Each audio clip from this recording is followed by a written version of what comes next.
Здравствуйте, друзья! Сегодня у нас 3 апреля, понедельник. И сегодня я хотел бы с вами поговорить, можно сказать, о глобальных вещах, то есть о той ситуации, которая нас ожидает в ближайшие, я бы сказал так, от 3 недель до 1 месяца. Это в том случае, если не произойдет, не начнется контрнаступление ВСУ. Если это случится в этот период, то это, безусловно, выйдет на первое место. Если нет, тогда, как представляется, все события в мире будут в основном разворачиваться в кругу взаимоотношений Украина, Россия, Китай, Белоруссия, Организация Объединенных Наций.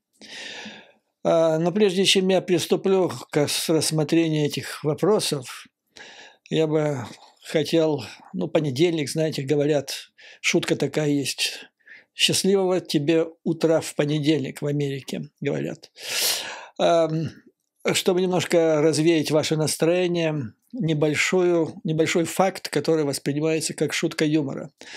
Британское разведывательное сообщество опубликовало информацию, согласно которой, по их наблюдениям, вооруженные силы Российской Федерации на Украине несут огромные потери в связи с злоупотреблением алкоголя. В этой связи мне вспомнилось, не знаю, это историческое событие или притча, но когда я учился в университете, это выдавали как факт. Известный российский писатель, он же историк, Карамзин, в начале XIX века находился в Европе, если не ошибаюсь, в Париже, и там его попросили в одном слове описать, что происходит в России. Он написал, сказал, воруют. Теперь получается, если попросили бы меня или британскую разведку описать в одном слове, что происходит накануне контрнаступления ВСУ, что происходит с вооруженными силами Российской Федерации, ответ был бы «бухают». А с этим перейдем к нашей основной теме разговора. Как вы знаете, наверное, если нет, то напоминаю, с 1 апреля Российская Федерация заняла пост председательствующего в Совете Безопасности Организации Объединенных Наций. Эту позицию Россия будет занимать в течение месяца.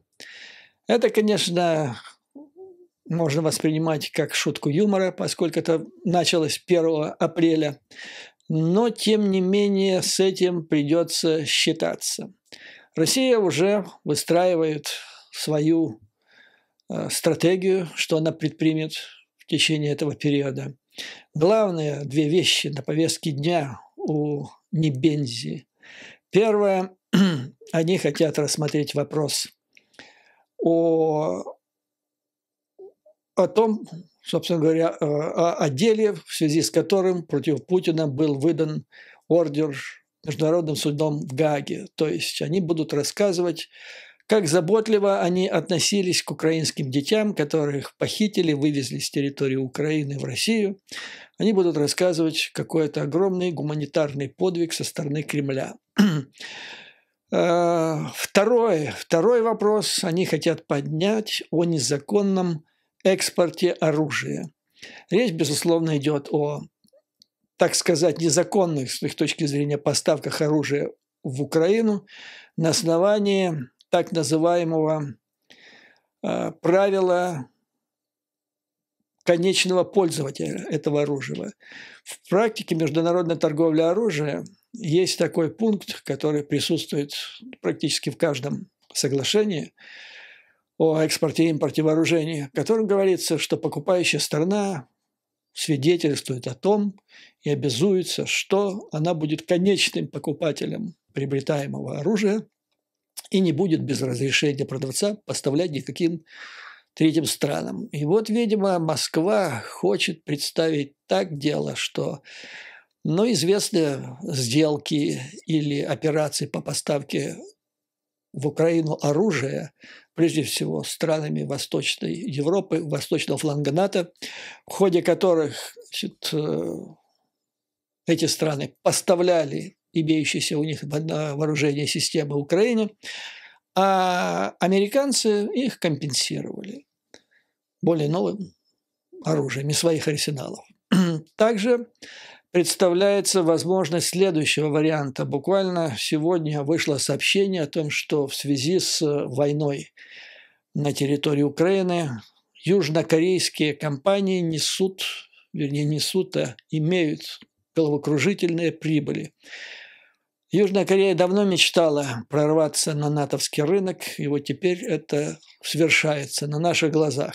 Я вам рассказывал, что Южная Корея производит великолепные танки К-2, великолепные гаубицы, и последний крупный контракт с ними, с южными корейцами, был заключен Польшей на приобретение, по-моему, около 1000 танков. То есть их у Польши будет больше, чем леопардов или абрамсов. Южная Корея мечтает стать одним из основных поставщиков на постоянной основе стран НАТО.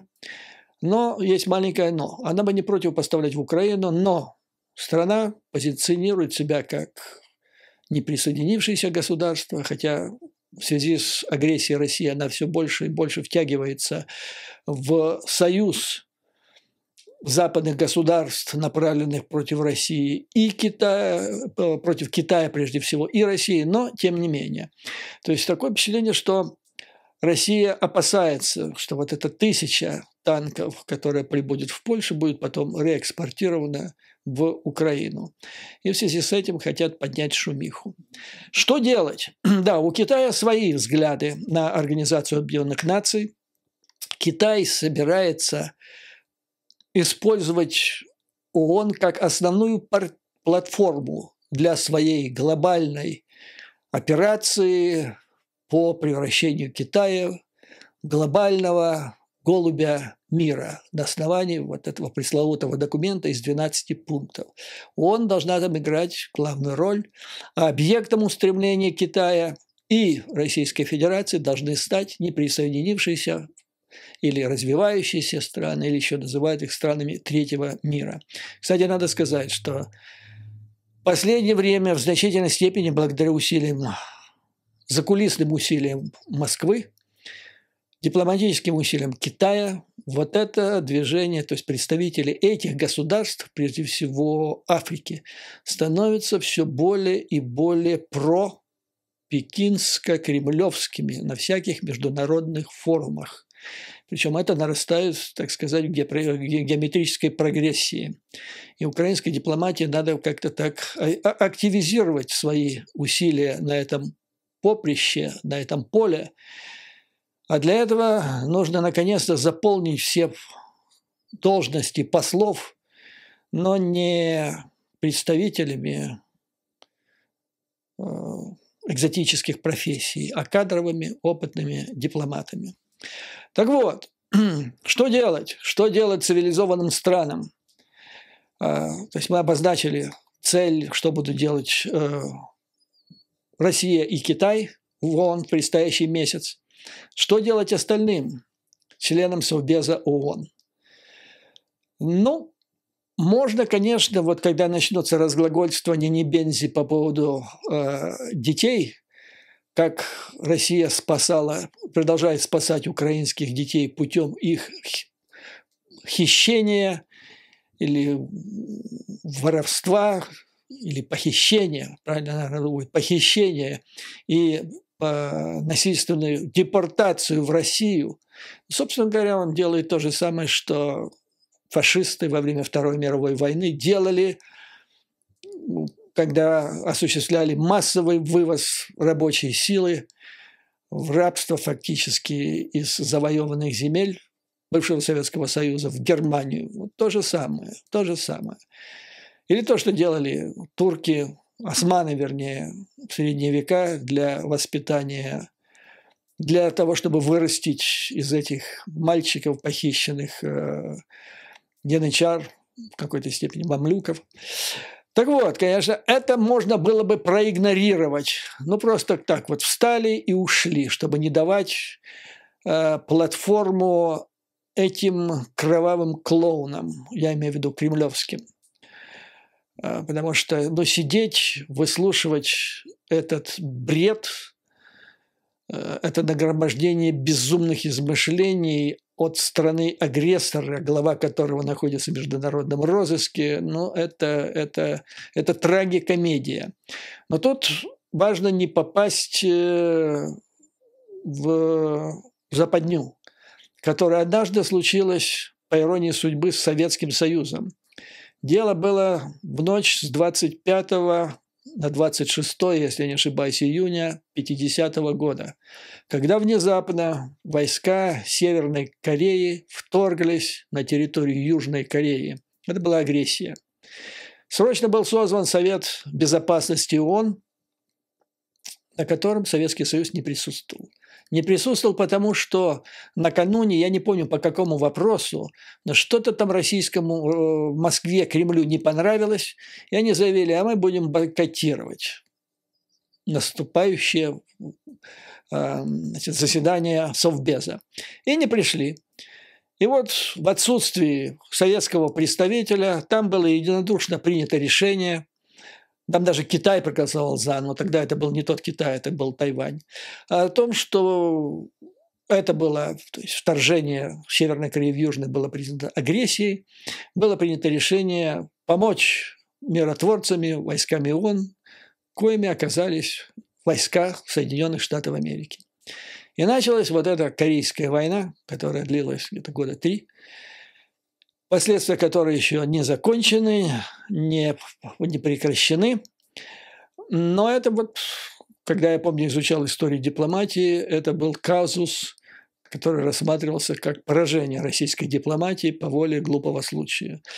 То есть, с одной стороны, надо там, где можно, и это целесообразно, бойкотировать заседание Совбеза ООН в предстоящий месяц, где клоунаду будет исполнять Небензи. Но, с другой стороны, важно не пропустить какого-нибудь важного заседания, где будет принято или может быть принято судьбоносное решение.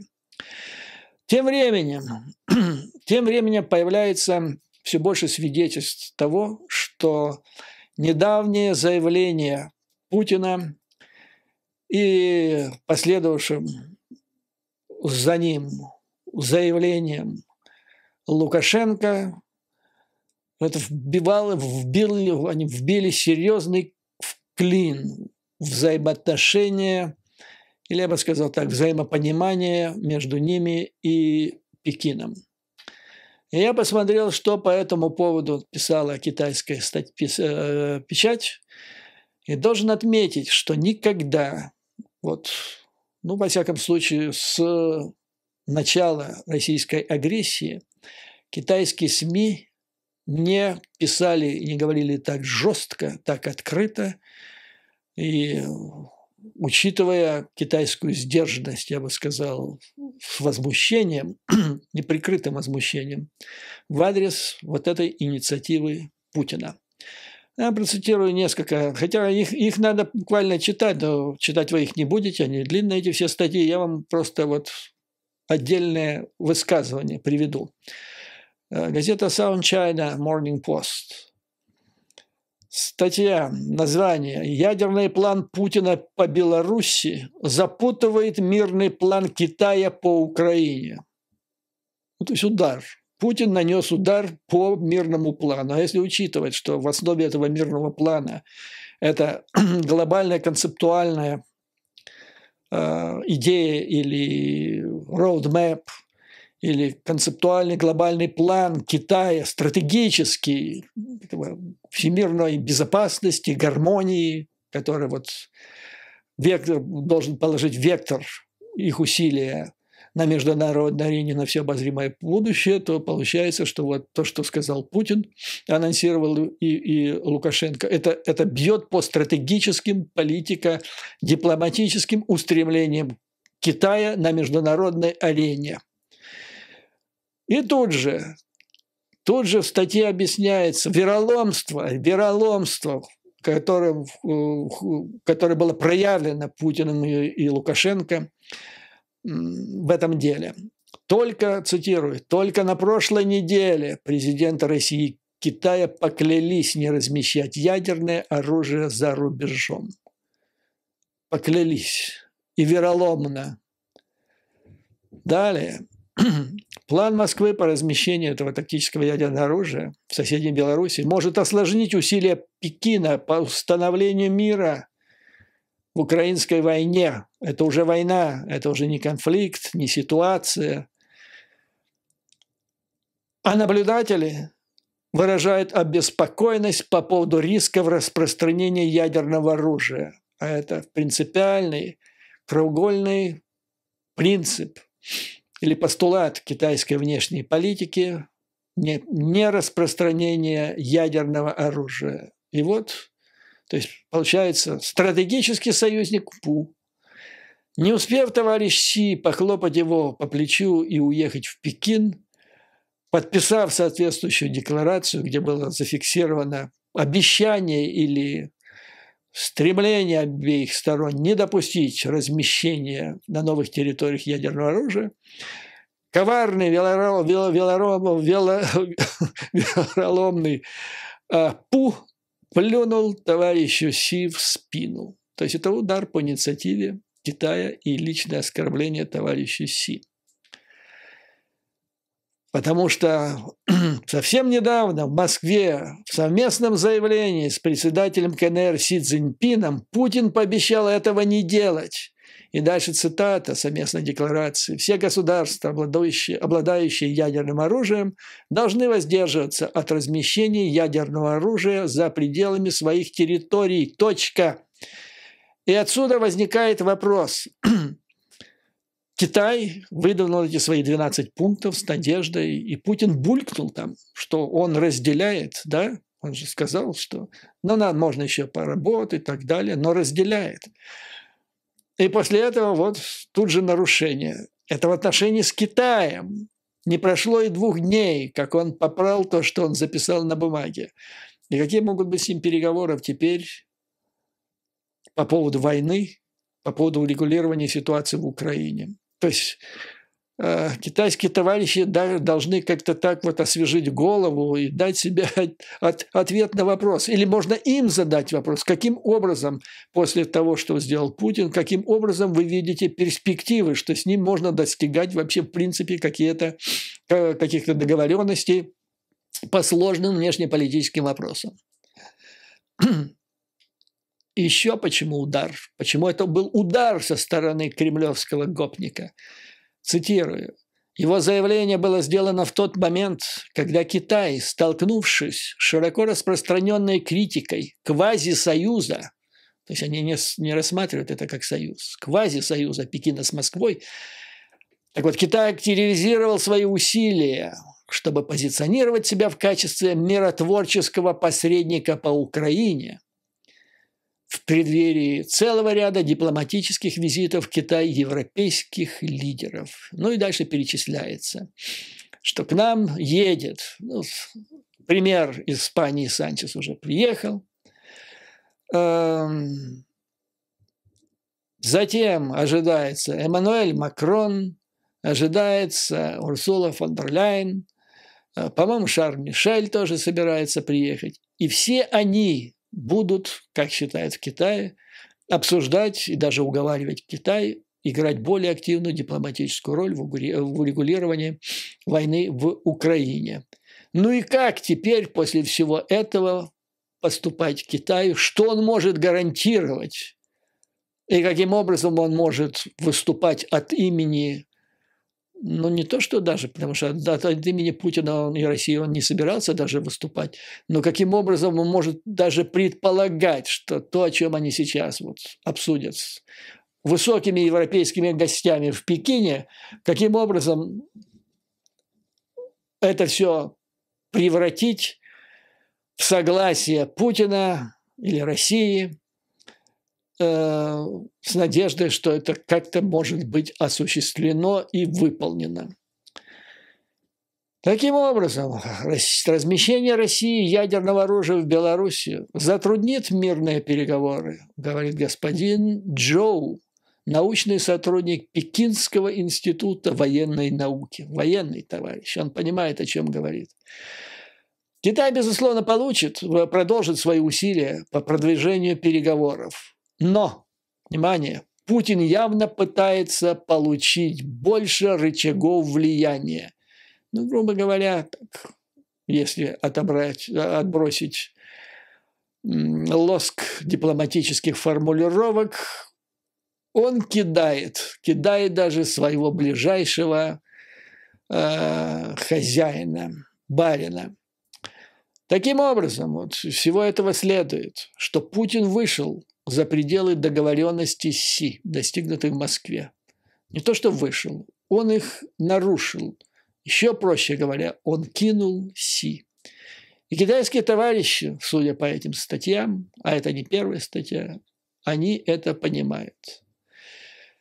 В этой связи Ван И, ожидая вот этих всех визитеров из Европы, сказал, Ван И, напомню, бывший министр иностранных дел Китая, который сейчас возглавляет комиссию ЦК по иностранным делам, то есть это самый высокий дипломат, выше, чем министр иностранных дел, ну, в том смысле, что он формулирует внешнюю политику, а министр иностранных дел, он основной исполнитель этой внешней политики. Так вот, Ван И сказал, что как Китай это видит, что Китай будет добиваться.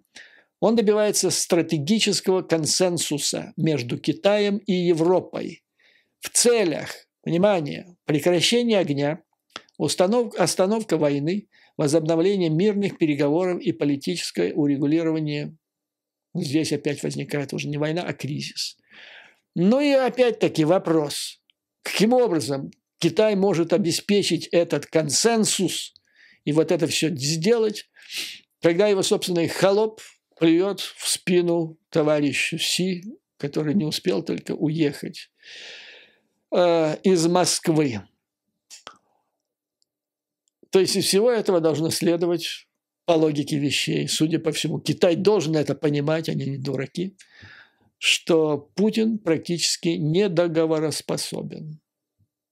Вот что следует, чего добился Путин своей декларацией, которую, как мы с вами обсудили, в значительной степени представляет собой блеф. И то, что он сказал о размещении, это не значит, что оно там будет. И дальше товарищ Джоу из этого Пекинского института военных наук говорит, это очень важная мысль, несмотря на растущее сближение Китая с Россией, две страны могут не видеть друг друга по всем стратегическим вопросам. Но опять-таки мягко сказано, потому что это не просто там все стратегические вопросы. Это главный вопрос сейчас стратегический. Китай выдвинул свой грандиозный план из 12 пунктов. Это, так сказать, концептуальная основа его внешней политики на предстоящее будущее. И вот младший партнер вот так его подвел. И товарищ Джоу сокрушается. Россия не оказалась полностью открытой для Китая, как мы надеялись. Это потрясающие слова. С учетом того, что это все-таки, так сказать, дипломатическая фразеология. Это представитель ученого мира.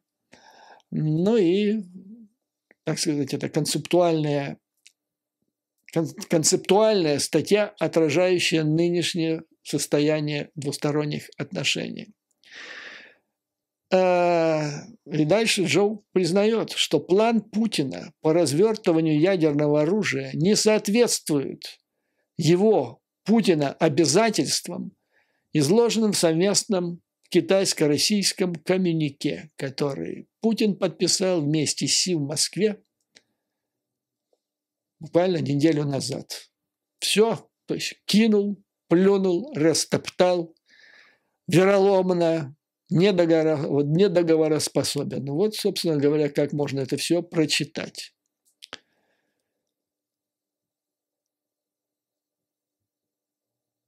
И тут же в статье приводится интересная мысль, проводится интересная мысль. Глава внешнеполитического ведомства Евросоюза Боррель, который также планирует посетить Пекин в ближайшее время, высоко оценил московский визит Си, то есть позицию Си, и что он там добился, не Пу, а только Си, заявив, что то, что сделал Си, то, что он добился, и то, что те намерения, которые он декларировал от имени Китая, снижают риск ядерной войны. Должны, вернее, если бы они осуществились. Если бы не наплевал и вероломно не нарушил Путин тут же. Таким образом, значит, вот в самой статье, приводя это высказывание Борреля, подчеркивается, что европейским дипломатам можно больше верить. Они более здраво оценивают ситуацию. И они лучше оценивают позицию того же Китая, тоже те же 12 пунктов товарища Си, нежели ближайший, так сказать, партнер, младший партнер Путина. И еще интересная мысль. То есть я буквально сразу после того, как Путин сделал эту декларацию, я бы рассказывал, что с моей точки зрения это блеф, что даже если это будет размещено, ну, во-первых, это не имеет смысла, размещение в связи с тем, что в Калининграде это уже есть. Ну и дальше там масса пунктов. Буквально в предыдущем видео я его разложил буквально по полочкам. Ну и вот китайцы в этой же статье, тот же самый Джоу, директор программ Пекинского военного института, он говорит, что вот это заявление Путина, если оно будет осуществлено, то риск здесь больше связан с распространением ядерного оружия, а не с его применением. То есть китайцы, по большому счету, тоже считают, что это блеф Путина. Но их главная озабоченность, опасность – это распространение ядерного оружия. И картофельный фюрер Лукашенко неуклюже помочь Путину довести до китайских товарищей, что речь идет именно о распространении ядерного оружия, потому что этот болван заявил, что Беларусь получит контроль над этим оружием, а, возможно, и стратегическое оружие в свое распоряжение, что не лезет уже ни в какие рамки. То есть и товарищ Пу, и товарищ Лу, они казались двумя негодяями, которые просто опозорили товарища Си, этого голубя, самопровозглашенного голубя мира, мирового масштаба. Таким образом, подводя итог этой декларации, этой аналитической статьи с изложением позиции Пекина, его реакции, это первая реакция, которая появилась в китайской печати на заявление Путина и Лукашенко. Из этого следует, первое, что Китай считает, что эти угрозы Путина – это блеф. Первое. То есть это полностью совпадает с нашим с вами анализом. Второе. То есть главное не применение ядерного оружия, а распространение, как вот только что я вам процитировал.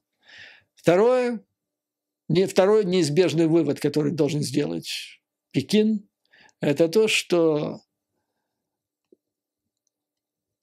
оба союзника стратегические Китая, Лукашенко и Путин, это сумасбродные, безрассудные люди.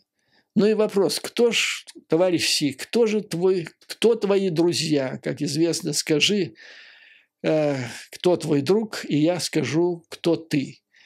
То есть вот теперь на предстоящий месяц в Организации Объединенных Наций я буду с большим интересом наблюдать за позицией Китая. Поскольку, уже Китай, то есть Си, я считаю вот тем, что он сделал, и они фактически признают в этих же своих статьях, Си должен быть оскорблен вот такими действиями, то есть его союзники, так называемые, это или полные идиоты, или просто вероломные гопники, с которыми ничего серьезного делать нельзя. И мне будет интересно просто посмотреть, как это дальше будет проявляться. И площадкой самой наглядной, по идее, может стать Совет Безопасности Организации Объединенных Наций. Дальше обсуждается вопрос о том, как же все-таки, то есть я бы сказал, вот на основании статьи, что китайцы сошлись на том, склоняется к точке зрения, что применение ядерного оружия – это все-таки блеф, угроза применения, но тем не менее они так обсосали этот вопрос, обсудили со всех сторон, и там получилось опять получается, Китай оказался в компании негодяев, гопников. Ну, например,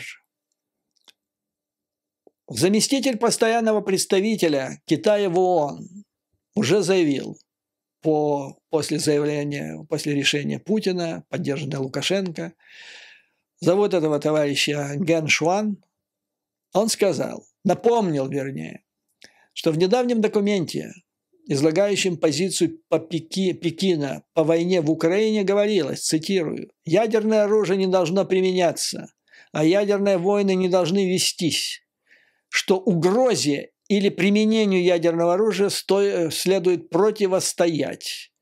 Ну и распространение ядерного оружия должно быть предотвращено». Тут два вопроса главные. Позиция Китая. Угрозе применения ядерного оружия нужно противостоять. Из этого следует, что Китай теперь должен противостоять угрозам Путина применения ядерного оружия. А это действительно, он грозится этим, начиная с 24 февраля прошлого года. То есть вот поймать его за язык, китайского представителя в Организации Объединенных Наций, и теперь им всем говорит, ну, ребята, вы же сами говорите, что надо противостоять, вы это написали. А в ответ ваш партнер угрожает. Ну, сделайте, пожалуйста, что вы от нас требуете, не ваших стратегических партнеров. Утихомирьте своего гопника. Ну и, наконец, распространение ядерного оружия. Опять-таки, то есть два пункта вот здесь, в этом заявлении, зампредставителя ООН, Китай в ООН, выделяется два пункта противоречий диаметрально по принципиальному вопросу о ядерном оружии, который разделяет Москву и Пекин. И по ним Пекин должен противостоять Российской Федерации. Я так где-то понимаю, почему товарищ Си не спешит на публичную встречу с Зеленским. А что он может сказать сейчас, так по большому счету, если только это не конфиденциальный телефонный разговор, который, может быть, имел бы смысл. А так вот, встреча официальная, после этого пресс-конференция, и после этого вот эти вопросы, которые я вот сейчас поднимаю, наверняка товарищу Си они последуют от массы журналистов. Что он ответит на это? Что он связался с босиком, который поставил в идиотское положение. С кем поведешься, как говорится. Также Ген Шуан сослался на заявление, сделанное в январе прошлого года 5 постоянными членами Совета Безопасности ООН, включая Китай, Россию, Великобританию, Францию и США, с обещанием избегать ядерного конфликта, заявив, что ядерную войну нельзя выиграть и нельзя вести. В этой связи он напоминает, что позиция Китая является по вопросу ядерного оружия, является неизменной с 1964 года, с тех пор, когда Китай стал обладателем ядерного оружия. Согласно этой позиции, Китай четко и безоговорочно обязался не применять, не угрожать применением ядерного оружия против внимания государств, не обладающих ядерным оружием, или зон, свободных от ядерного оружия. То есть вот напрямую касается Украины. Путин угрожает применением ядерного оружия против государства, которое его не имеет, и на территории, на которой его нет. опять-таки, мощнейший плевок кремлевского гопника на принципиальную позицию Китая по фундаментальному вопросу о ядерном оружии. То есть угрозы Путина, вот эти бряцания ядерными причиндалами, оно в корне противоречит ядерной стратегии Китая. И в этой связи китайская печать приводит слова заместителя представителя Соединенных Штатов в ООН Роберта Вуда, который заявил, что, цитата, «Россия пытается манипулировать призраком ядерного конфликта, чтобы помочь себе выиграть войну в Украине». То есть, опять, теперь уже не китайский, а американский представитель говорит, что это, скорее всего, блеф угрозы Путина насчет ядерной войны, что и так далее. Что это призрак, блеф. И таким образом позиции и Вашингтона, и Пекина, они совпадают, но угроза есть. Если взять совместное заявление с одной стороны Путина, которого развил на свою голову и на голову того же Путина Лукашенко, заявив, что это будет под контролем Белоруссии. То есть нас, показывается, Вашингтон с Пекином объединяет больше, и даже с Украиной, чем Пекин с Москвой по важнейшему вопросу о ядерном оружии. В ответ Небензя, этот гений дипломатии, заявил, что его страна разместила в Беларуси оперативно-тактические ракетные комплексы, то есть носители ядерного оружия, а не ядерное оружие. Он добавил, что они останутся под контролем России и таким образом не нарушат международные обязательства. Но из этого следует так. Или он врет, или же, вот сделав это заявление, представитель России в ООН сказал, что Лукашенко наглый лжец. Он сказал, что Беларусь и лично Лукашенко будут иметь контроль над ядерным оружием. Представитель России в ООН говорит, что это не так. Ну и вопрос, о чем булькает Лукашенко? Не лучше ему закрыть рот вообще? Это же надо. Вообще уникальная ситуация. Уникальная ситуация. Я неоднократно говорю, что есть вот последнее. Кто нами руководит? Я имею в виду в мировом масштабе. Как не откроет рот, так хоть стой, хоть падай. Ну и опять-таки я считаю, что вот это заявление Небензи, который отыграл назад. Отыграл. То есть никто не говорит, оперативно-тактические комплексы, да они опять-таки в Калининграде есть, но хорошо, они есть и в Беларуси. Но Путин-то всем грозил тактическим ядерным оружием, а Небензя говорит теперь, получается, что его уже не будет. Господа, еще раз, Небензя заявил, что его страна разместила в Беларуси, цитирую, оперативно-тактические ракетные комплексы, а не ядерное оружие. О чем это говорит? О том, что Путин, ляпнув вот это, пугнув, блефанув, увидел потом международную реакцию, опомнился. Как это может отразиться на взаимоотношениях с Соединенными Штатами Америки, с Китаем и лично с товарищем Си, теперь делает задний ход. Надо не дать ему делать этот задний ход, надо мочить. То есть эти два дебила, Путин и Лукашенко, они фактически вбили гвоздь. Или такой маленький колышек во взаимоотношении с их патроном Си Цзиньпином. И вот надо дальше его вбивать дальше и глубже, и потому что, действительно получается, что по важнейшему вопросу у Пекина, Вашингтона, Украины вместе больше общего, чем у Пекина с его стратегическими союзниками Пу и Лу. Получается, вот возвращаемся к старой мудрости, что глупый друг или партнер, то есть Путин, он намного хуже умного врага. Не дай бог таких друзей. Ну и на прошлой неделе активно обсуждался вопрос вернее, обсуждались высказывания Си Цзиньпина в 4 его выступлениях на этих 2 сессиях китайских по поводу возможной войны. И трактовка была такая, что все, Китай взял курс на войну, и теперь только ждем. На самом деле, значит, опять-таки, исходя из китайских источников, все совсем не так, а может быть и совсем не так. Например, значит, сошлюсь вам, вот была опубликована статья, она была опубликована в китайской, это было типа эссе, которое было подготовлено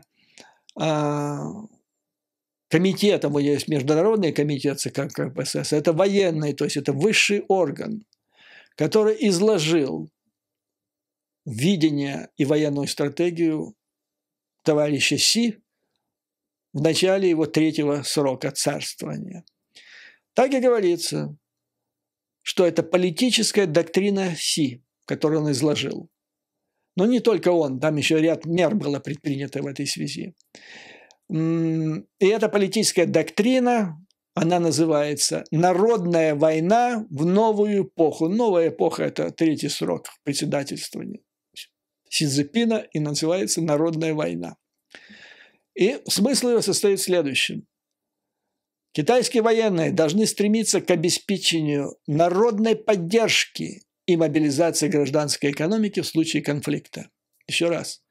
Для того, чтобы подготовиться к конфликту, нужно мобилизовать экономику раз и добиться поддержки населения. А вот взглянув назад на время с 24 февраля прошлого года, когда кремлевский сиделец принял это роковое свое решение, вот вопрос, эти дятлы в Кремле, им даже в голову не приходило подумать о том, прежде чем принимать решение о этой так называемой специальной военной операции, о том, что надо сначала мобилизовать гражданскую экономику и добиться в народе поддержку этой войны. Вот вам разница между здравомыслящими, рационально мыслящими людьми в Пекине и дебилоидами в Кремле, которые сначала думают, или даже думают, или нет, на инстинктами соображают, а не рассудком. С точки зрения этой статьи, война без народного одобрения невозможна. Она должна быть понятна народу. Не должно быть никакой военной авантюры или внешнеполитической авантюры, которая приведет к войне. Из этого следует, что так вот просто раз утром просыпаемся, а Китай высадился, а Китай уже высадился или бомбит Тайвань, такого вроде, по идее, быть не должно. В статье подчеркивается, это к тем, кто увидел совершенно новое в 4 высказываниях товарища Си недавних, подчеркивается, что вот эта концепция народной войны, она берет свои истоки еще с 1947 года с Мао Цзэдуна. Он ее провозгласил. Идея состояла в том, что для победы нужно мобилизовать на свою сторону весь народ, и частью этой войны должна быть партизанская война. То есть это все было подготовлено, разработано для той гражданской войны, которая происходила на территории Китая. Коммунисты против Гоминдана. Но, правда, 80-е годы, как так сказать, партизанскую войну отставили в сторону, оставили стратегическое сдерживание. Ну и об этом стратегическом сдерживании товарищ Си Цзиньпин говорил еще в прошлом году. То есть так, по большому счету, ничего нового в том, что он сказал в этом году, 4 раза упомянув что-то там, по большому счету эксперты не видят. Я вам излагаю точку зрения американских экспертов на это дело, которые, надо сказать, американцы вообще, вы, может, заметили, они часто несколько экзальтированно реагируют на разные высказывания китайцев, но здесь прямо холодный рассудок. То есть эксперты не видят ничего страшного в том, что там происходило с военной области в Китае. Согласно этой статье, опять-таки, это концептуальная статья, то есть война может быть только народная, это всеобъемлющая война. И ее стратегия, тактика требует общей мобилизации, ну то есть мобилизации всего, политических, экономических, дипломатических, военных ресурсов, комплексного использования многочисленных форм и методов борьбы. То есть тут еще и гибридная война.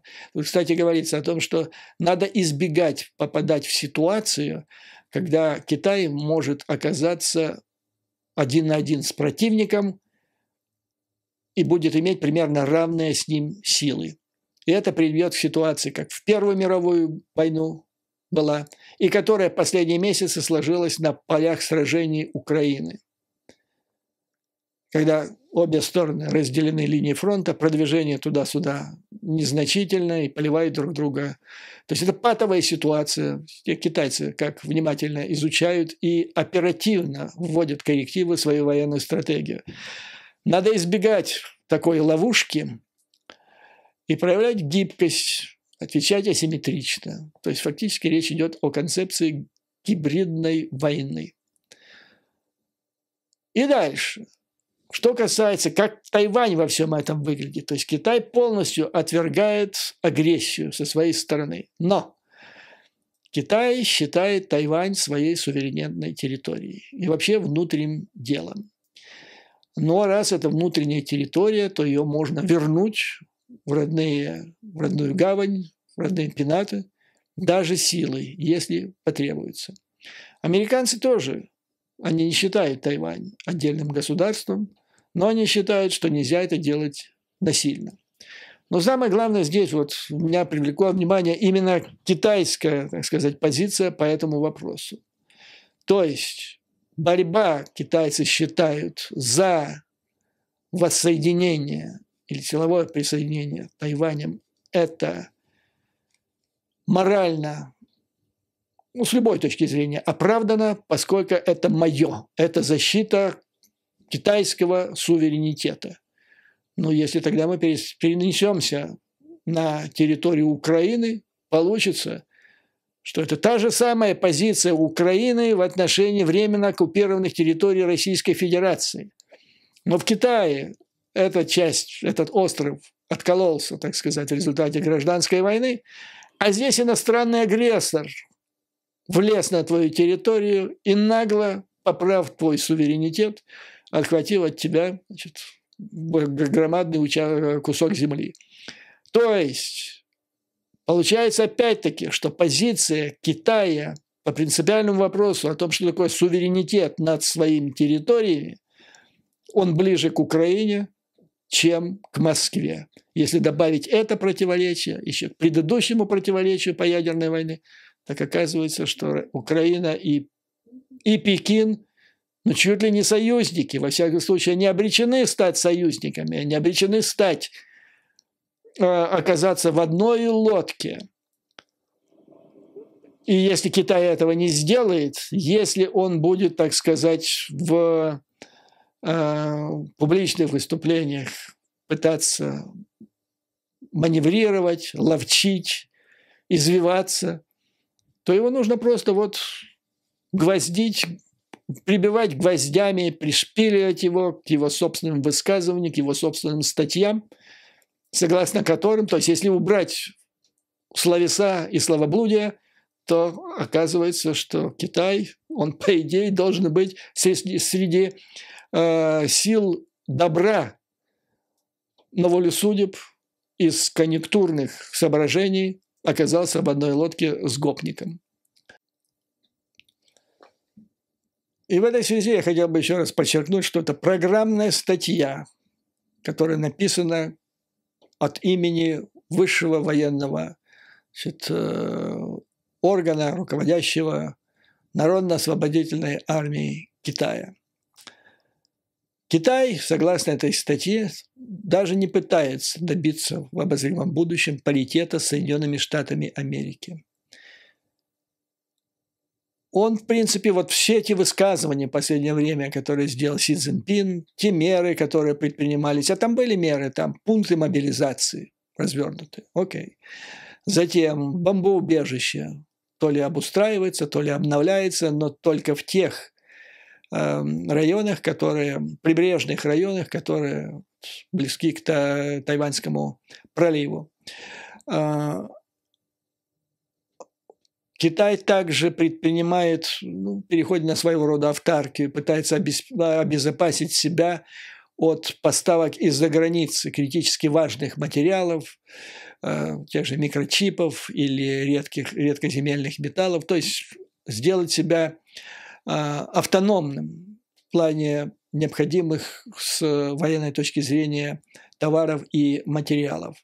Но это да, это нормально, это геостратегический, так сказать, план, который, как сказал Си Цзиньпин, он ожидает, что наступает новая фаза идеологической и геостратегической борьбы. И для этого необходимо добиваться экономической и технологической независимости от демократического мира. Все правильно. Все правильно. Но о войне тут немедленной, тут и слова нет. Короче говоря, общий вывод американских экспертов состоит в следующем, что вот эти последние заявления и сопутствующие акции, заявления Си Цзиньпина и сопутствующие акции властей Китая свидетельствуют о начале нового этапа по запугиванию Тайваня. И главный вопрос, во что это выльется, состоит в следующем. Пекин боится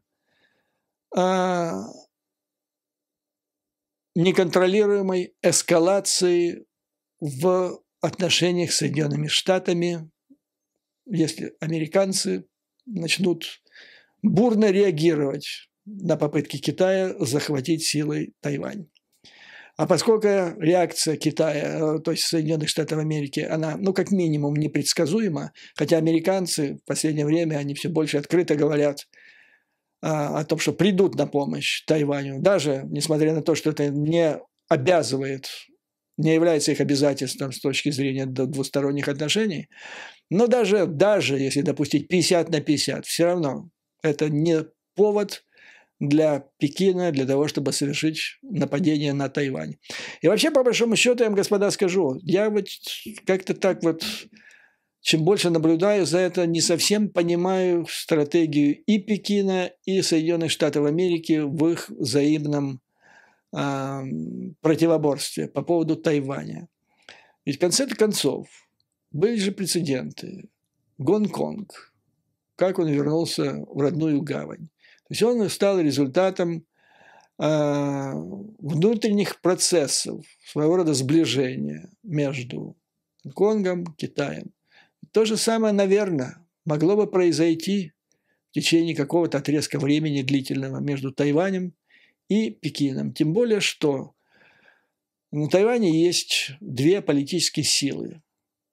Политическая партия, которая сейчас у власти, она считается так антипекинская, там никаких разговоров не может быть о воссоединении, но есть и Гоминдан, то есть это тот Гоминдан, который во главе с Чан Кайши высадился в свое время в конце 40-х на Тайване и основал это квазигосударство. В конце концов, могли бы и достичь соглашения, подписав план или подписав своего рода, выработав и подписав дорожную карту о воссоединении земель, скажем так, в течение 20 или 30 лет. По-моему, это более разумный выход из положения, нежели вот такое взвинчивание напряженности по всему миру на непредвиденный отрезок времени. Но тут я вам должен сказать, вот интересный полет мыслей у американских экспертов, которые недавно прочитал статью в серьезном издании Foreign Affairs, там концептуальные статьи появляются, серьезных аналитиков. Там анализировался раскол в рядах республиканской партии в отношении помощи Украине. Ну, вы знаете уже, да? С одной стороны, это безумная мага во главе с Трампом, с другой стороны, неорейганисты. И даже среди неорейганистов там, в общем, есть еще болото между ними. И вот приводятся слова одного из этих представителей этого болота, сенатора Джоша Кроули, который сказал, что у нас главное противоборство – это с Китаем. Поэтому нужно прекратить всякие действия, в частности, помощь Украины, которые могут обострить наши отношения с Россией. Россия – это не враг и так далее. Это, конечно, полная чушь. И этот сенатор, совершенно скользкий тип, оппортунист. Я помню 6 января, когда вот происходили вот эти массовые штурм Капитолия. Он накануне, когда там собралась уже толпа, он, будучи оппортунистом, тогда сидел в одной лодке с Трампом, шел в Капитолий, и он тряс ручонкой, показывая сигнал вот этой возбужденной толпе восставших, типа «мы победим». А замысел был такой. Значит, восставшие или этот МОП, неуправляемая толпа, должна была захватить в качестве заложников сенаторов или конгрессменов, а он, этот сенатор, должен был выступить с речью, заявив, что мы дошли до такого раскола, что сейчас сохранение единства страны важнее, чем исходы президентских выборов. Поэтому давайте организуем комиссию, которая будет рассматривать, кто победил. Ну, а тем временем Трамп будет оставаться президентом. Если бы это произошло, не дай бог, то Трамп бы до сих пор бы сидел бы президентом. А война в Украине закончилась бы еще не начавшись примерно через 3-4 дня после того, как Путин ее анонсировал. Трамп бы, не дав бы ни копейки помощи Украине, и призвал бы украинские власти отдать Путину русскоязычные территории, как он недавно это анонсировал. Так вот этот раскол в республиканском эстаблишменте республиканской партии аналитики характеризуют, и правильно характеризуют, как экзистенциальный для Украины. Экзистенциально – это вопрос быть или не быть, существовать или не существовать. Это победа или поражение. То есть вопрос, от которого зависит само существование Украины. Ну и есть масса вариантов, как может пойти дальнейшее обсуждение развития отношений по этому вопросу в этом болоте. Но главное, на что сторонники Украины уповают, по их мнению, Путин и Си помогают сторонникам Украины в Соединенных Штатах добиваться того, чтобы помощь Украине продолжалась. Потому что если США только против Китая, а Путин там где-то на задворках не играет никакой роли, ну тогда вот этот сенатор, который провозгласил надо забыть про Путина и надо сконцентрироваться на помощи Китая. Но если между Китаем и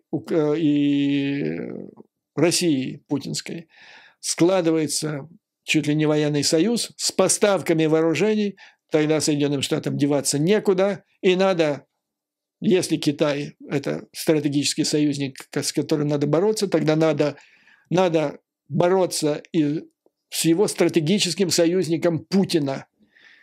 Таким образом, наблюдаем дальнейшее развитие взаимоотношений в этом треугольнике. С одной стороны, конечно, сближение Китая с Москвой, с Кремлем нежелательно для Украины. С другой стороны, если это произойдет, там есть элемент возможной позитива, потому что это может повлиять на дебаты или на раскол среди высших представителей республиканской власти в пользу Украины. Чем ближе отношения Пекина-Москвы, тем больше вероятности в том, что основные силы республиканской партии будут за оказание помощи Украине. Вот на этом, дорогие друзья, позвольте закончить сегодняшний долгий выпуск. Ну что сделать? Вот такая она сейчас запутанная ситуация. Я вам рисовал ее параметры. И будем наблюдать, куда это все будет двигаться. Повторю еще раз, что я пытался до вас донести. Что два идиота, Пу и Лу, плюнули в лицо товарищу Си. И китайцы этим очень недовольны. То есть они не просто плюнули в лицо, они нанесли удар по концептуальной стратегическом плане Пекина. Вот теперь интересно будет наблюдать, как это все будет происходить в Организации Объединенных Наций, где главную скрипку теперь в течение месяца, во всяком случае в чисто бюрократическом плане, будет играть Российская Федерация. Вот на этом позвольте закончить сегодняшнее видео. И, как всегда, слава Украине и ее вооруженным силам. Враг будет разбит, победа будет за нами. Вам, дорогие друзья, как всегда, выдержки, мужества и твердой уверенности в том, что мы победим. До новых скорых встреч!